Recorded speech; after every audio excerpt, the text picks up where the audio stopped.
How often do you find yourself checking your phone after posting something online, waiting to see how many likes or comments it gets? Or maybe you've noticed that little pang of disappointment when a friend doesn't respond to your text right away, as if their silence somehow reflects your worth. We live in an age where validation is just a tap away, where our sense of belonging, even our self-esteem, can feel tied to the reactions of others.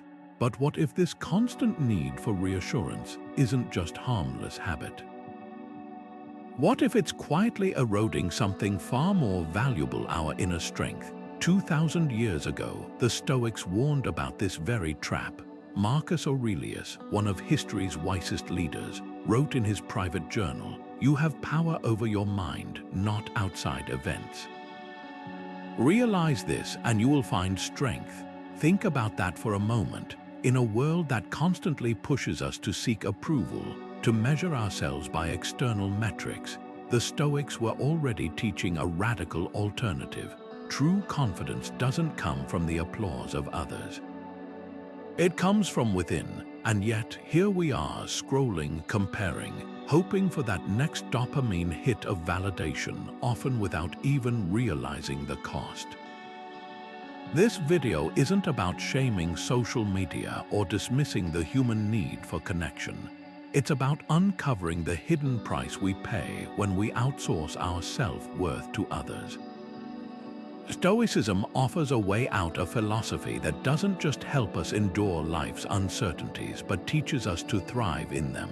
Over the next few minutes, we'll explore how ancient wisdom can help us break free from the cycle of constant reassurance, how to cultivate unshakable inner resilience, and why doing so might be one of the most liberating choices you ever make. Because here's the truth, when you stop depending on external validation, you start discovering a version of yourself that no amount of likes or praise could ever define. Here's the uncomfortable truth. Every time we refresh our notifications or replay a conversation in our heads, we're not just seeking reassurance, we're clinging to the illusion that we can control how others see us. The Stoic teacher Epictetus called this out 2,000 years ago with his famous dichotomy of control. Some things are up to us, like our choices and efforts, but everything else, other people's opinions, their reactions, even their silence, isn't. And yet, how much mental energy do we waste trying to manage the unmanageable? Take something as simple as a text message. You send a carefully crafted reply, maybe even tweak the wording to sound just right, and then silence. Minutes turn to hours, and suddenly your mind spirals. Did I say something wrong? Are they upset? Should I send a follow-up? Notice what's happening here. You've handed over your peace of mind to something entirely outside your control, another person's attention span, mood, or even their phone battery. Epictetus would have pointed out the absurdity of this. Why torment yourself over what you can't change? But this goes deeper than texts or social media. Think about the last time you hesitated to share an idea at work because you feared criticism, or held back from wearing something you loved because of imagined judgment. These are all variations of the same trap, mistaking external validation for inner stability. The Stoics argued that real freedom comes from focusing on what's truly yours, your actions, your values, your integrity. Everything else, it's not just unreliable, it's irrelevant to your worth. So here's a challenge. The next time you catch yourself anxiously waiting for a reply or refreshing a like count, ask one simple question: is this mine to control? If the answer's no, and it almost always is, take a deep breath and redirect that energy inward. That's where your power has been all along. Imagine building a house on shifting sand. No matter how strong the walls, the foundation can't hold. That's what happens when we anchor our confidence to the ever-changing tides of external validation. Seneca, the Stoic philosopher who advised emperors, saw this danger clearly. In his letters to his friend Lucilius, he warned that relying on others for reassurance is like drinking salt water to quench your thirst. The more you seek it, the more you crave it, and the emptier you feel. There's a striking moment in those letters where Seneca urges Lucilius to practice solitude not as punishment, but as training. He writes, "Set aside a certain number of days during which you shall be content with the scantiest and cheapest fare, saying to yourself the while, 'Is this the condition I feared?'" What he's describing isn't just abstinence from comfort, it's a deliberate withdrawal from the need for approval. By temporarily stepping away from the chatter of others, Lucilius could rediscover his own voice, his own measure of worth. This might sound extreme in our hyper-connected world, but the principle is timeless. Every time we mute our instincts to wait for someone else's opinion, whether it's asking a friend which outfit looks better, or hesitating to publish a creative project until it's perfect, we're handing over a piece of our autonomy. Over time, these small surrenders add up. We become less certain of our own judgment, more anxious when left to our own thoughts. So here's a thought experiment. What if you went just 7 days without seeking reassurance? No deleting a post because it didn't get enough likes, no fishing for compliments, no replaying conversations to gauge if you said the right thing. At first, it might feel like stepping off a boat into open water, unsteady, disorienting. But beneath that discomfort is something profound, the chance to relearn what Seneca called self-possession. The kind of confidence that doesn't fluctuate with every comment or silence, because it's built on something far deeper than the opinions of others. This isn't about rejecting connection or feedback. It's about recognizing the difference between seeking growth and seeking validation. One strengthens you, the other keeps you dependent. And in that gap lies a choice one the Stoics knew could define a life. The irony is hard to miss. We live in the most comfortable era in human history, yet we've never been more fragile when faced with life's ordinary uncertainties. The Stoics saw this coming long before smartphones and social media. Marcus Aurelius, who ruled an empire during wars and plagues, wrote, "The obstacle is the way." He wasn't just offering poetic encouragement, he was revealing a fundamental truth about resilience. Every time we avoid discomfort, whether it's a difficult conversation, a creative risk, or sitting with our own unvalidated thoughts, we're not just dodging temporary unease. We're weakening our ability to handle life's inevitable challenges. Think about how we treat discomfort today versus how the Stoics trained for it. Ancient Stoic students practiced voluntary hardship, sleeping on the floor, fasting, wearing thin clothes in winter, not as punishment, but as mental armor. They knew what modern science now confirms: exposure to manageable stress builds resilience. Yet today, we've inverted this principle. We mute critics instead of engaging them, delete posts at the first sign of disagreement, and crave frictionless interactions. It's as if we're trying to bubble wrap our emotional lives, not realizing that by doing so, we're making ourselves more vulnerable to the slightest puncture. Here's the paradox: reassurance seeking doesn't actually reduce anxiety, it feeds it. Like building a tolerance to a drug, the more we rely on external validation to soothe our doubts, the more we need to sustain that fragile sense of stability. Meanwhile, the Stoics were doing the opposite. They practiced what psychologists now call stress inoculation, deliberately facing small adversities to prepare for larger ones. When Marcus Aurelius wrote, "What stands in the way becomes the way," he was pointing to this alchemy of resilience. The very things we avoid, silence, criticism, uncertainty, are the raw materials for building unshakable confidence.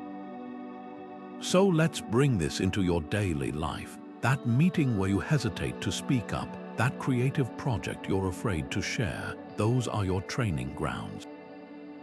Every time you resist the urge to seek reassurance and instead sit with the discomfort, you're not just enduring a moment of unease, you're rewiring your relationship with adversity itself. The Stoic goal wasn't to eliminate fear or doubt, but to develop the strength to move forward despite them. Because here's what happens when you stop outsourcing your courage to the approval of others. You discover that the obstacles weren't blocking your path. They were the path. There's a quiet contradiction at the heart of our validation-driven world. We scroll through curated highlight reels of other people's lives, measuring our raw, unfiltered reality against their most polished moments, and somehow still wonder why we feel inadequate. The Stoics saw this coming centuries ago. Epictetus, the former slave who became one of history's most influential teachers, put it bluntly: if you wish to improve, be content to appear clueless or stupid in extraneous matters. At first glance, that sounds counterintuitive, but dig deeper and you'll find a radical antidote to comparison culture.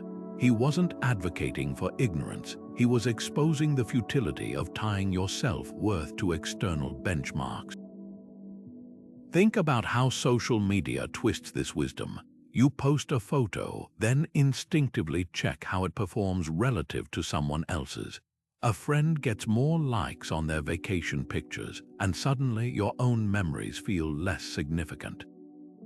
A colleague's promotion announcement sparks not just congratulations, but a creeping sense of falling behind.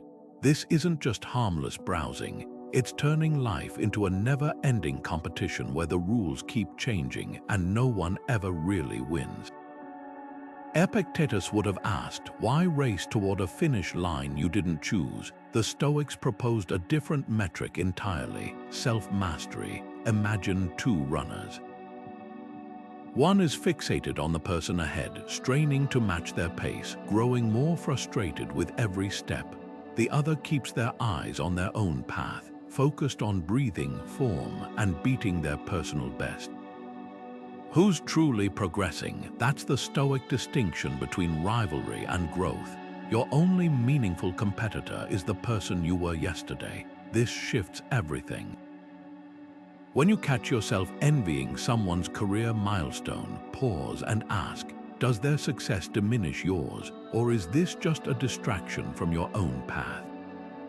Social media thrives on manufactured scarcity, the illusion that there's only so much admiration, success, or beauty to go around. The Stoics rejected this entirely.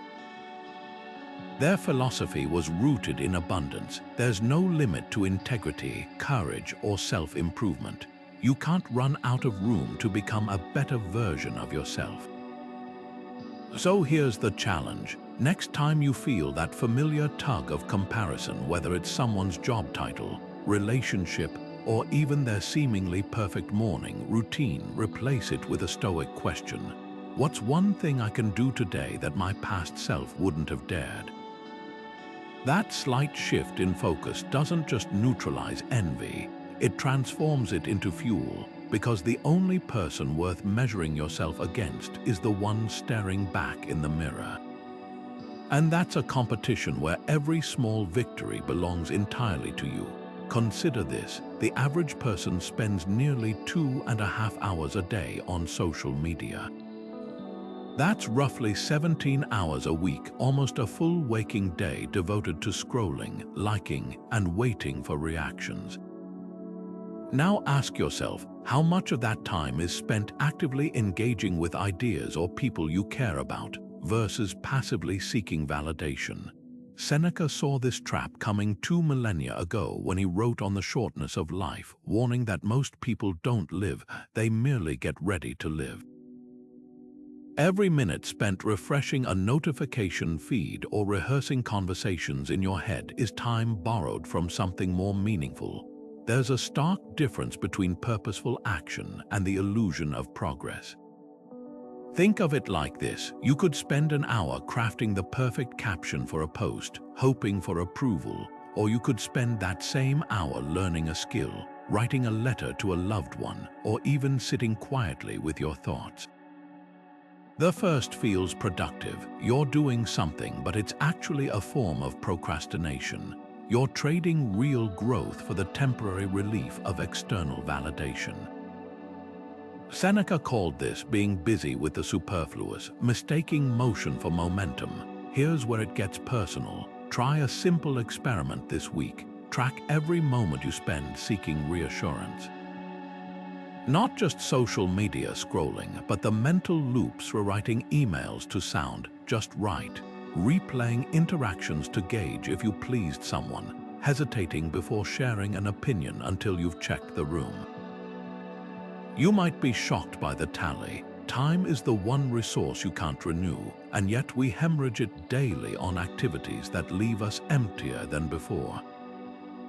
The Stoic alternative: redirect that energy inward. Instead of asking, did they like it, ask, was this true to me? Instead of measuring your worth in likes, measure it in lessons learned or quiet moments of clarity. This isn't about abandoning connection, it's about reclaiming your attention for what actually nourishes you. Because when you stop feeding the endless hunger for validation, you'll find something unexpected. Time expands. Those scattered fragments of mental energy coalesce into something solid, something yours, and that's when real living begins. There's a quiet tragedy in how often we edit ourselves before we even speak, softening opinions, downplaying passions, or laughing at jokes we don't find funny, all for the sake of fitting in. The Stoic teacher Musonius Rufus saw this coming centuries ago when he said, "If you do something shameful because you are forced to, the shame lies not in you but in those who force you." At first glance, that might sound like permission to blame others, but look closer. He's pointing to something far more profound. Every time we contort ourselves to earn approval, we're not just hiding our true selves, we're handing over the keys to our integrity. Take the modern workplace as an example. How many meetings have you sat through where you bit your tongue instead of voicing a dissenting idea? How many times have you exaggerated enthusiasm for a project you didn't believe in, just to align with the room's energy? On the surface, these might seem like harmless social lubricants, small concessions to keep the peace, but beneath that surface, something more insidious happens. With each compromise, we reinforce the lie that belonging requires conformity. The Stoics called this out for what it is: a trade of self-respect for temporary security. The irony is that this very habit, people-pleasing, often backfires. Think about the colleague who nods along to every suggestion but never offers an original thought. Do they earn genuine respect or just polite indifference? Contrast that with someone who speaks with measured honesty, even when it's uncomfortable. Their words might not always land smoothly, but they carry weight. Authenticity, as Musonius argued, isn't just about personal comfort, it's the foundation of trust. When you refuse to perform approval, you give others permission to do the same. So here's the question to sit with: where have you been compromising your values to avoid friction? Maybe it's laughing at an offensive joke to seem easygoing, or staying silent on an ethical gray area because that's just how things are done. These aren't just small concessions, they're fractures in your self-concept. The Stoics didn't advocate for bluntness or disregard for others' feelings. They championed something far more nuanced: the courage to let your outward actions align with your inner principles, even when it costs you social capital. This isn't about grand gestures or public confrontations. It starts in the quiet moments: the email you don't send just to flatter, the opinion you gently but firmly refuse to water down. Every time you choose honesty over appeasement, you're not just honoring yourself, you're reclaiming the one thing no amount of validation can replace: your ability to look in the mirror and recognize the person staring back. Think about the last time you experienced that rush of excitement when a post went viral, or the crushing disappointment when something you shared barely got noticed. That emotional whiplash, the highs when we're validated and the lows when we're ignored, isn't just exhausting. It's a sign of how deeply we've tied our inner stability to things we can't control. Epictetus, the Stoic teacher who compared his philosophy school to a hospital for the soul, saw this clearly. He didn't invite students to learn abstract theories. He welcomed them as patients needing treatment for a sickness, the addiction to external approval. Picture two people on a boat. One clings white-knuckled to the railing, terrified by every wave, while the other stands calmly, adjusting their balance as needed. Social media often turns us into that first person, our emotions tossed by every like, comment, or lack thereof. The Stoics, by contrast, aimed for the steadiness of the second. They called it apatheia, not apathy, but freedom from being jerked around by uncontrollable events. Imagine applying that to your online life, posting something meaningful to you, then walking away without obsessing over the reaction. That's not indifference, it's emotional sovereignty. Here's the paradox: the more we chase validation, the more unstable we become. Each dopamine hit from a notification trains our brains to crave the next, leaving us anxious in the silence between them. Compare that to the Stoic practice of premeditatio malorum, deliberately imagining worst-case scenarios, like posting something that receives no response. By mentally rehearsing indifference to outcomes, they weren't preparing for misery, they were vaccinating themselves against disappointment, the modern equivalent. Try sharing an idea without checking the metrics. The first few times might feel unnerving, but gradually you'll discover something liberating. Your worth wasn't in the applause. It was always in the act of creating. This isn't about numbing yourself to joy or connection. It's about recognizing that emotions rooted in external validation are like fireworks, bright and intense, but fleeting and impossible to hold onto. Stoic calm, on the other hand, is more like the steady light of a lantern. It won't dazzle you, but it will reliably guide you through the dark. So next time you feel that familiar tug toward your phone, ask yourself, am I seeking connection or just another hit of approval? The answer might surprise you, and that moment of awareness could be the first step toward something far more durable than likes. There's a peculiar irony in how easily our noblest ambitions can get hijacked by the trivial. You might start a creative project with genuine passion, only to find yourself tweaking it for mass appeal.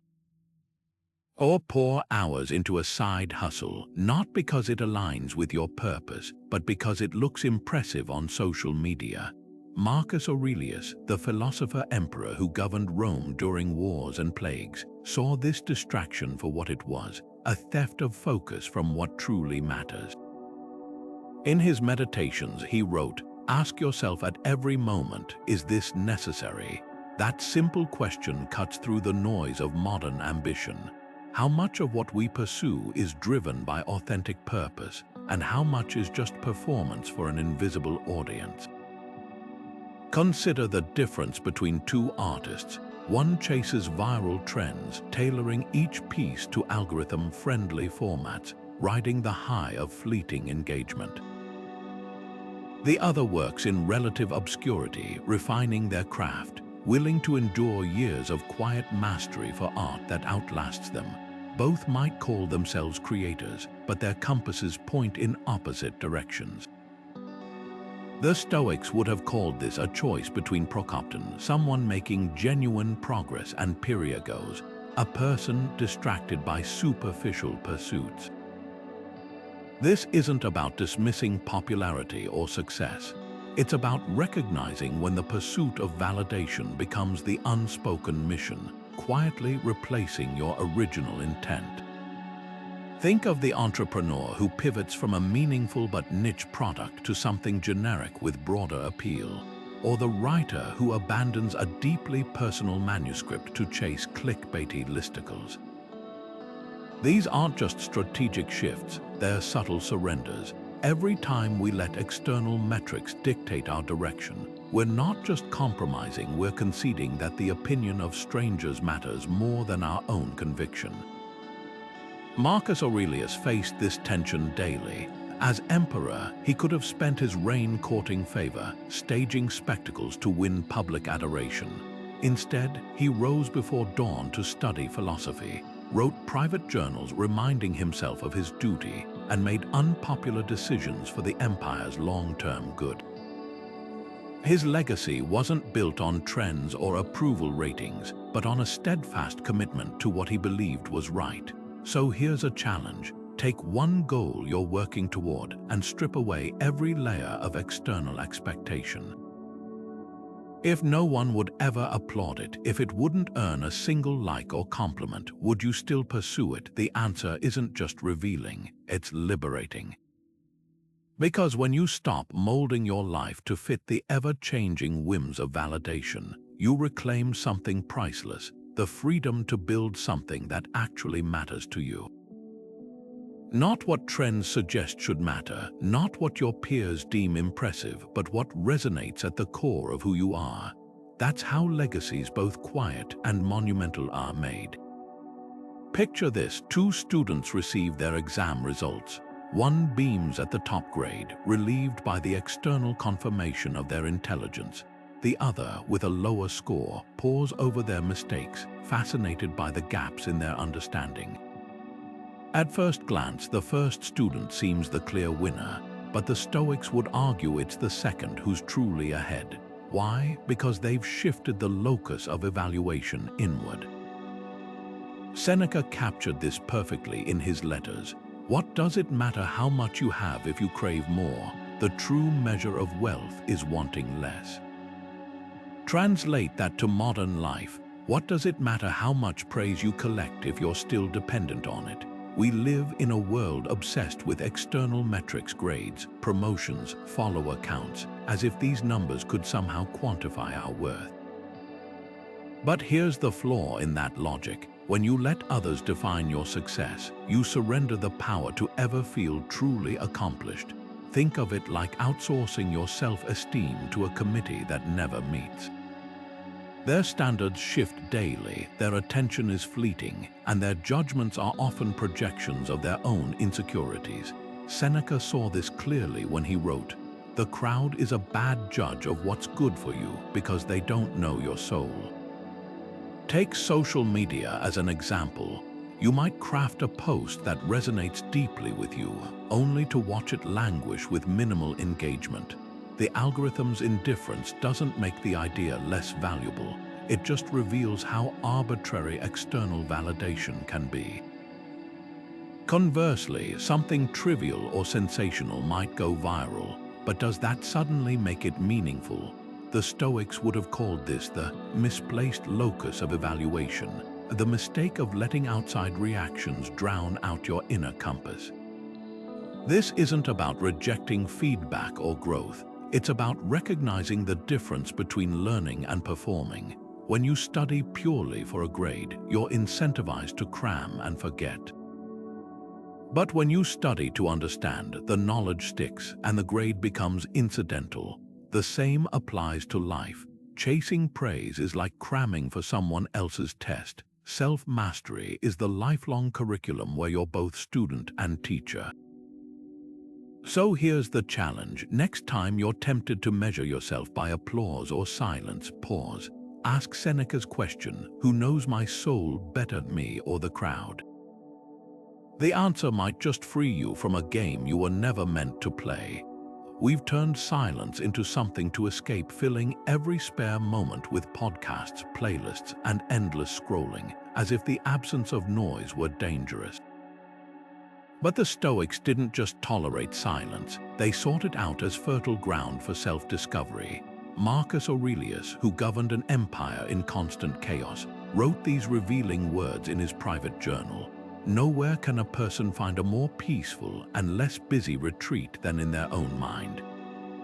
Think about that for a moment. In an age where even elevators and waiting rooms bombard us with advertisements and music, we've forgotten how to simply be with our own thoughts. And that's no accident, because when we stop distracting ourselves, we're forced to confront truths we've been avoiding about who we are, what we value, and whether our actions align with either. Modern life has conditioned us to treat solitude like a void to be filled.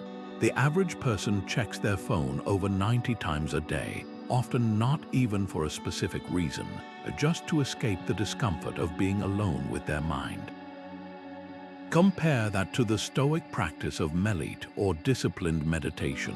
This wasn't about chanting or emptying the mind, it was structured self-dialogue. Seneca would end each day reviewing his actions in writing, asking, "Where did I act against my principles? Where did I let external opinions sway me?" Imagine applying that level of honesty to your own life. No filters, no performative self-presentation, just raw conversation with yourself. Here's the uncomfortable question no notification can answer. What are we so afraid of finding in the quiet? For many, it's the gap between the persona we project and the person we actually are, the compromises we've made for approval, the dreams we've postponed for practicality, the values we've bent to fit in. Social media feeds this dissonance by encouraging us to polish our lives into highlight reels. But as Marcus observed, the soul becomes dyed with the color of its thoughts.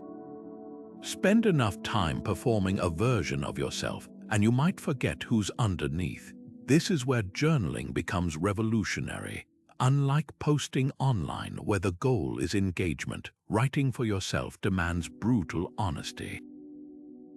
No likes, no algorithms, just you confronting your own patterns. Try this experiment for 1 week. Replace 10 minutes of scrolling with 10 minutes of journaling. Ask yourself Stoic questions. What am I avoiding by staying distracted? What would I do differently if no one were watching? The answers might unsettle you at first. But beneath that discomfort is something extraordinary. The unshakable clarity that comes when you stop outsourcing your self-awareness to the crowd. Because silence isn't empty space, it's the mirror that shows us who we've been all along. Imagine walking into an all-you-can-eat buffet, your plate piled high with every dish imaginable. At first, the abundance feels thrilling, so many options, so much to savor. But by the third helping, the flavors blur together, and what began as a celebration of choice leaves you numb and unsatisfied. This is the paradox of modern validation. We've built a digital buffet of attention, likes, comments, shares, reactions, yet the more we consume, the emptier we feel. The Stoics called this koros, the Greek concept of surfeit, the point where abundance doesn't satisfy but dulls. 2,000 years later, neuroscience confirms it. Every dopamine hit from a notification makes the next one less rewarding, pushing us to crave louder, more frequent validation just to feel the same fleeting high. There's a revealing contrast between how we engage with social media and how the Stoics practiced temperance. Picture someone scrolling endlessly, double-tapping half-seen photos, leaving generic comments, their attention scattered across dozens of interactions, none of which leave a trace of genuine connection. Now imagine the Stoic alternative, writing one thoughtful letter to a friend, savoring each word, sending it without expectation of reply.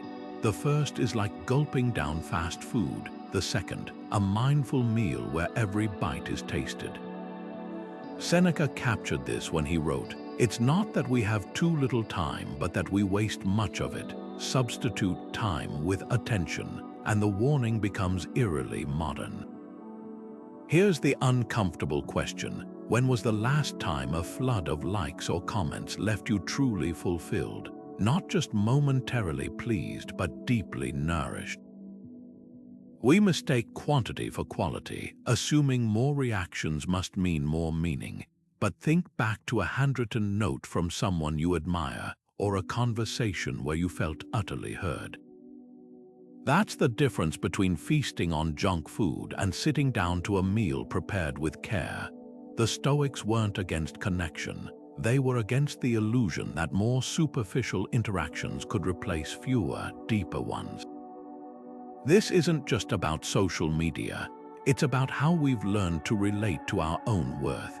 Every time we measure ourselves by the volume of applause rather than the substance of our actions, we're reinforcing a dangerous habit, mistaking visibility for value.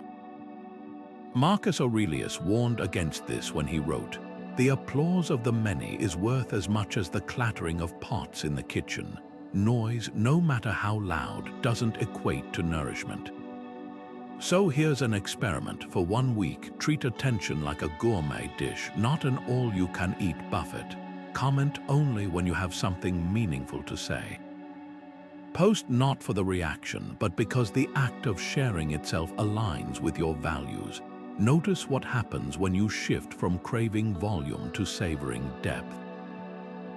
You might just discover that the validation you've been chasing was never in the crowd's noise, but in the quiet certainty of your own voice.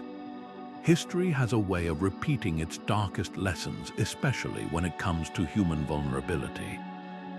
The Stoics witnessed firsthand how the desperate need for validation could be weaponized.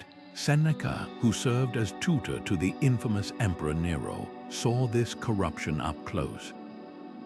He watched as Nero surrounded himself with yes-men and flatterers, people who fed his insatiable craving for praise while quietly steering him toward tyranny. In his letters, Seneca warned that flattery isn't just empty words, it's a trap. The most grievous misfortune, he wrote, is to have approved someone who praises you for qualities you don't possess.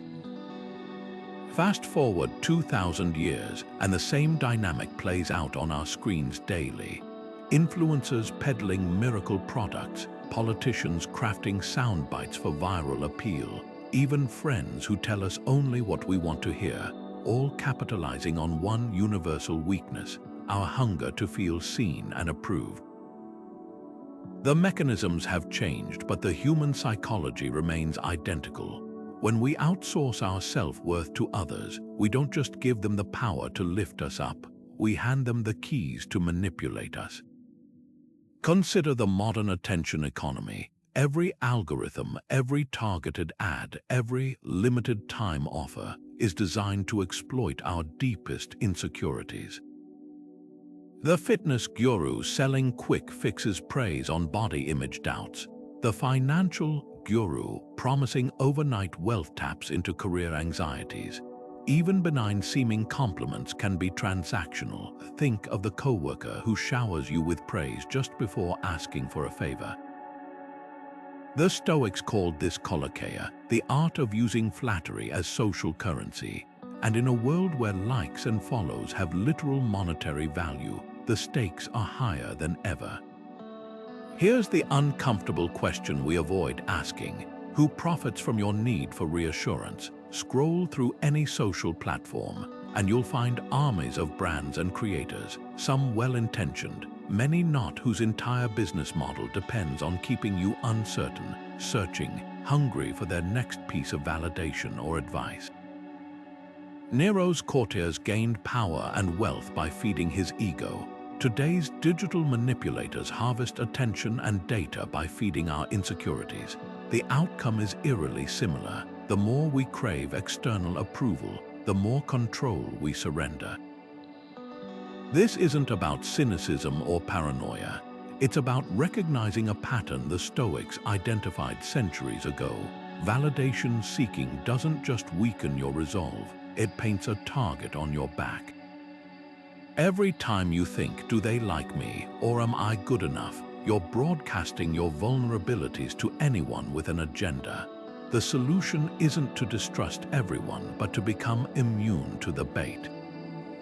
When you stop needing applause, you become ungovernable by flattery. And that's when you start seeing clearly not just who's praising you, but why.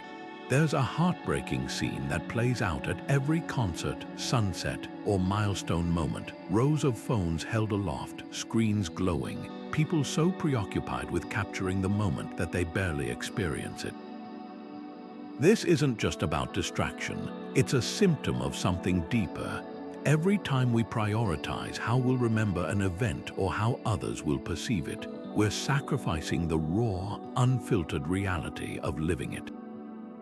Epictetus saw this coming when he wrote, "Don't let the future disturb you. You will meet it with the same weapons of reason and mind that today arm you against the present."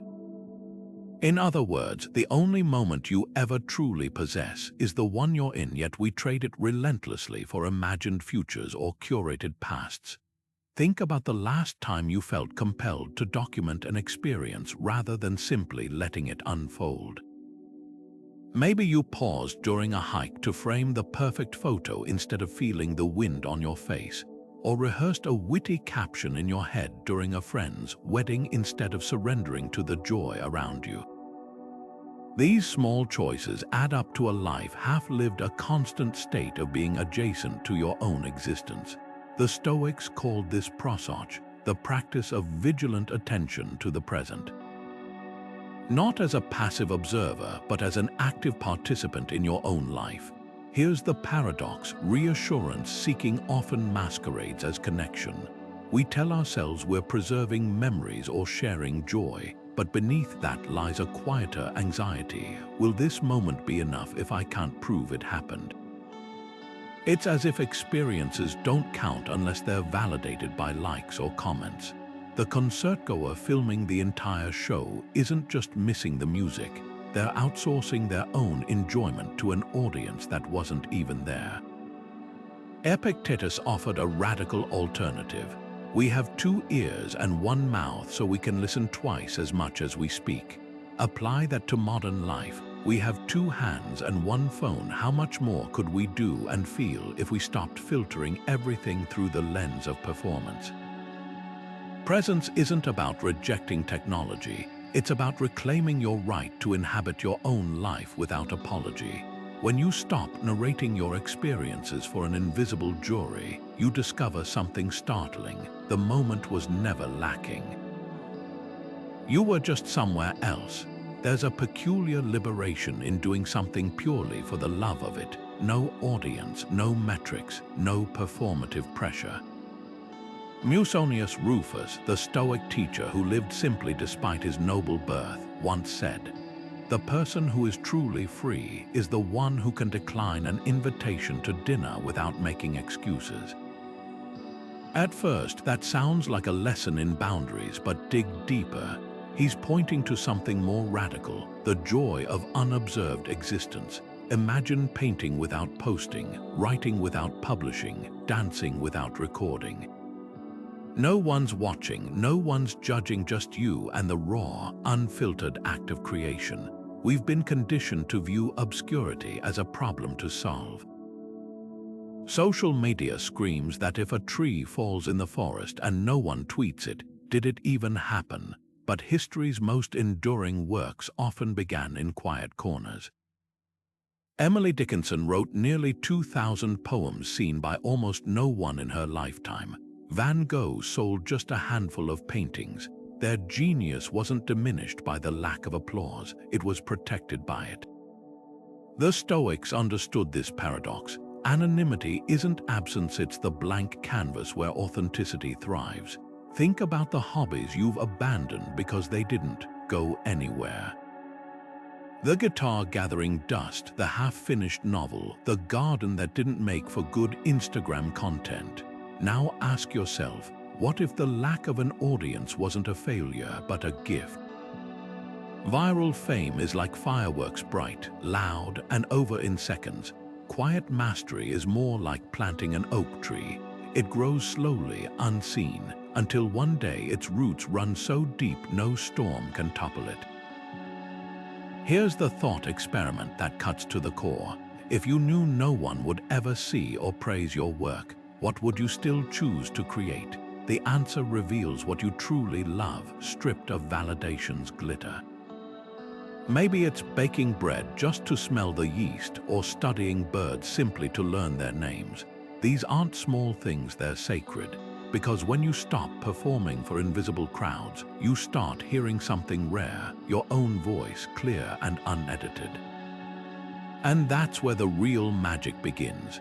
We cling to job titles, follow accounts, and praise like life preservers in a storm, convinced they'll keep us afloat. But here's the uncomfortable truth validation never promised. Nothing external is permanent. The Stoics practiced premeditatio malorum, not to dwell on doom, but to strip away the illusion that security lies outside us. Picture two professionals. One defines themselves by their corner office title, the other by their ability to solve problems, adapt, and learn. When layoffs come, and they always do, who's left standing? The first is paralyzed, their identity tied to a role that no longer exists. The second, they might stumble, but they'll pivot because their worth was never outsourced to a business card. This isn't just about careers. Think of the influencer whose self-worth is hitched to algorithm whims, or the parent who measures their value by their child's achievements. We build entire identities on foundations that can vanish overnight. A cancelled contract, a changed trend, a single critical comment. Seneca saw this coming. What fortune has made yours is not your own. He wasn't dismissing success, he was warning against mistaking borrowed armor for your own skin. So here's the Stoic challenge. What's your backup plan when the applause stops? Not in theory, but in practice. If your job title evaporated tomorrow, would you still know who you are? If social media disappeared, could you trust your own judgment? The answer isn't pessimism, it's preparation. Like a sailor checking lifeboats before setting sail, premeditation isn't about expecting disaster. It's about refusing to be defined by what you can lose. Consider the craftsman who thrives whether working for a Fortune 500 company or a local shop. Their confidence comes not from the prestige of their employer, but from the quiet certainty of their skills. That's the Stoic shift, transferring your trust from external labels to internal capabilities. Because while jobs and trends come and go, your ability to think, adapt, and create, that's yours to keep. The next time you're tempted to measure yourself by someone else's metrics, ask one devastatingly simple question. If this were gone tomorrow, what would be left of me? The answer might just lead you to rebuild on sturdier ground. Every minute spent dissecting a coworker's offhand comment or rehearsing an imaginary argument in your head is energy borrowed from something more meaningful. Marcus Aurelius put it bluntly, you're allowing your mind to be enslaved by externals, letting what others say or do dictate your peace. Think about the mental math we perform daily, decoding tones in emails, obsessing over why someone left a meeting early, rewriting texts to sound just right. These aren't harmless habits, they're silent leaks in your reservoir of focus, draining willpower that could fuel real growth. Consider the last time you overanalyzed a casual remark. Maybe a friend joked about your new hobby, or a colleague's feedback felt vaguely critical. Hours later, you're still replaying the moment, drafting responses they'll never hear. The Stoics would call this a double theft, first of your attention in the moment, and second of your potential, because mental energy isn't infinite. Every thought devoted to decoding someone else's indifference is one less thought available for your own creativity, problem-solving, or joy. There's a revealing study about decision fatigue, the phenomenon where making trivial choices depletes our capacity for important ones. Judges, for example, are more likely to deny parole before lunch when their mental reserves are low. Now apply that to reassurance seeking. Each time you pause before sending a message to wonder, will they like this? Or scan a room for reactions after speaking. You're not just making a choice, you're burning through the same cognitive fuel needed for your best work. Marcus saw this clearly. The more we value things outside our control, the less control we have. Imagine redirecting that wasted mental space. What could you learn with the hours spent worrying about perceptions? What project could you start with the energy poured into seeking approval? The Stoics weren't against social connection. They were against letting it become a tax on your potential. When Epictetus taught his students to distinguish between what's theirs and what isn't, he was offering a kind of mental accounting. Stop investing in currencies you can't control. Here's the shift that changes everything. Treat your attention like a finite resource because it is. Every unnecessary apology, every edited caption, every moment spent performing instead of creating, that's your life force leaking away. The alternative isn't indifference, it's intentionality, saving your best energy for what actually matters, the work only you can do, the relationships that nourish you, the quiet satisfaction of acting from conviction rather than craving. That's the Stoic economy of effort, and it pays dividends no amount of validation could match. There's a moment in every life when the noise fades, when the job titles, social roles, and expectations peel away like layers of old paint. And in that quiet, a terrifying question emerges. Who am I when no one's watching? Seneca saw this crisis coming 2,000 years ago. In one of his most piercing letters, he described how easily we become strangers to ourselves, writing, "No one is crushed by fortune unless they are first deceived by her." That deception, mistaking the costume for the character, the applause for the actor. Take the lawyer who spent decades climbing the prestige ladder, only to realize too late they never actually liked law. They just liked the respect it commanded. Or the artist who traded their unique style for whatever sold fastest, until their work became indistinguishable from the crowd. These aren't just career missteps, they're identity thefts we commit against ourselves. The Stoics had a name for this slow surrender, prosopon, the mask we confuse for our face. Every time we choose a path because it looks impressive rather than feels true, we're gluing that mask tighter. Here's the paradox. We often discover our real selves not by adding more layers of validation, but by stripping them away. Think of a musician who only plays covers to please audiences until one day, alone in their room, they improvise something raw and unexpected. That moment of unobserved creation isn't just practice, it's revelation. Seneca called this the joy of being unmeasured, the freedom that comes when you stop performing for invisible judges and start listening to your own rhythm. So consider this. What have you postponed or altered because it wouldn't translate well on a resume or social media feed? The hobby abandoned for being unproductive, the passion project shelved for lacking commercial potential. These aren't just sacrifices of time, they're silencings of your inner voice. The Stoics weren't against ambition, they were against borrowed ambition. As Seneca warned, if you sail without a destination, no wind is favorable. When your goals are set by others, even success leaves you adrift. This isn't about quitting your job or burning your achievements.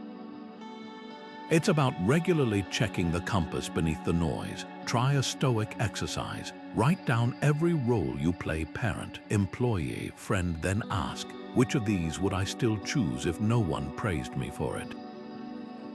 The answers might unsettle you, but in that discomfort lies something priceless.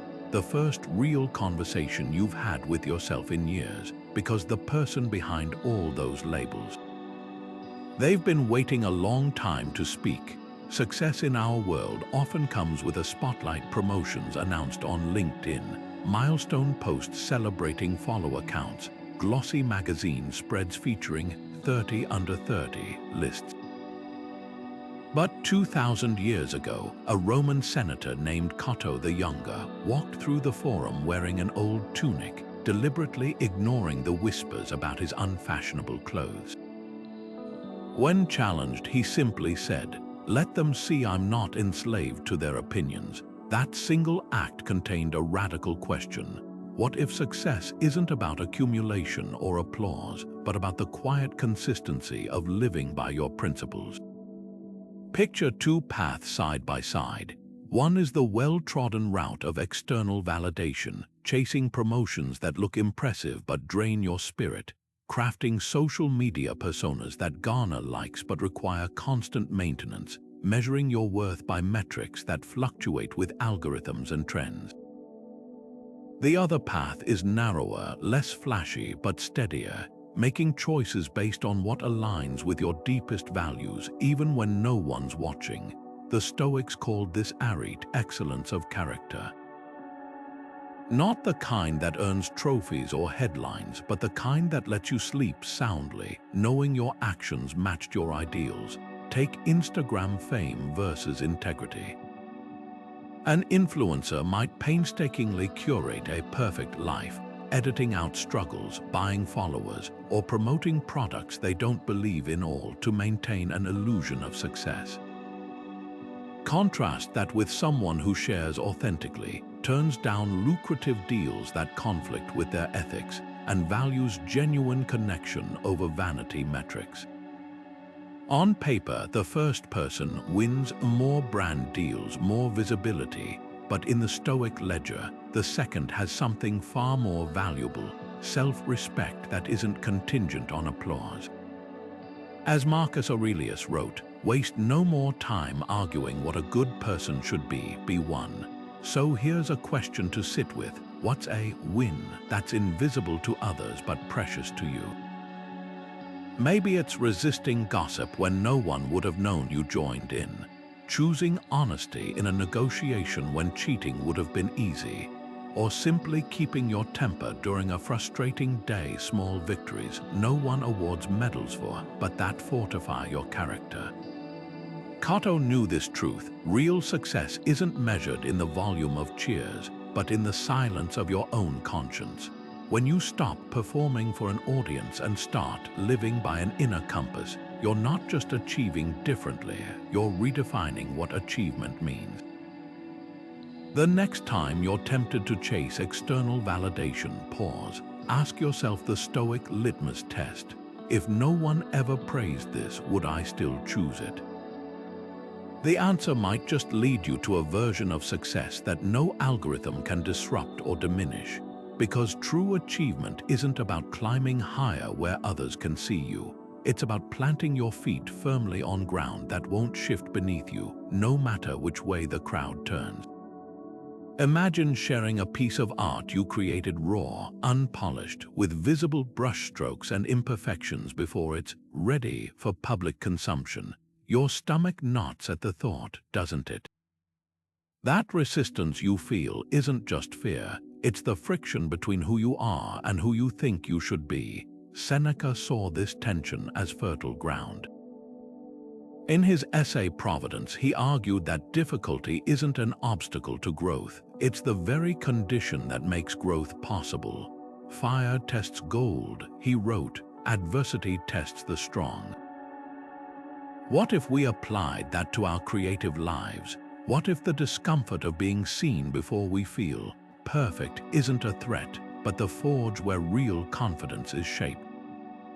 Take the act of posting unedited work. Most of us curate relentlessly, filtering photos, rehearsing stories, editing thoughts until they're safe for consumption.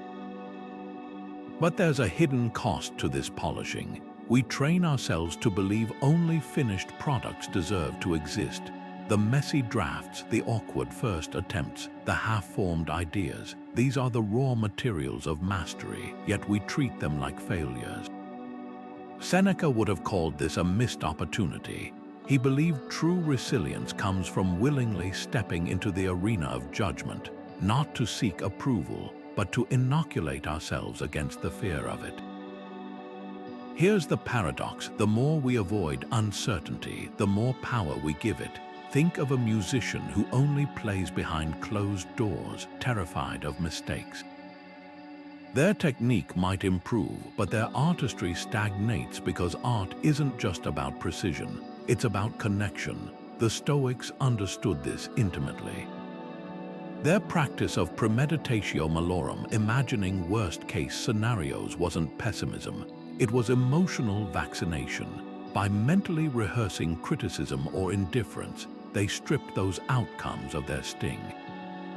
Apply that to sharing your unedited art. What's the actual cost of someone not liking it? Discomfort, yes, but also freedom. The freedom to create without hostage negotiations with your ego. So let's make this practical. Grab a notebook and answer Seneca's challenge.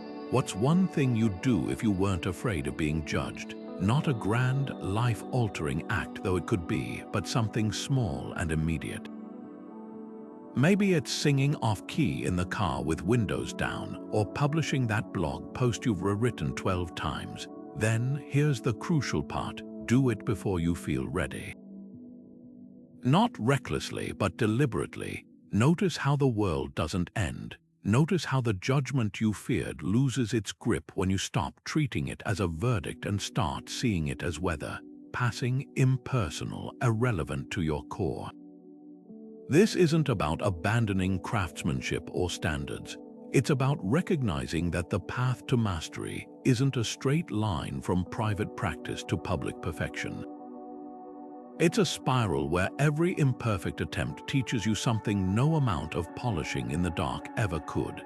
Because here's what Seneca knew: comfort is the enemy of growth. And the moments that feel most exposing, those are the ones where you're finally alive.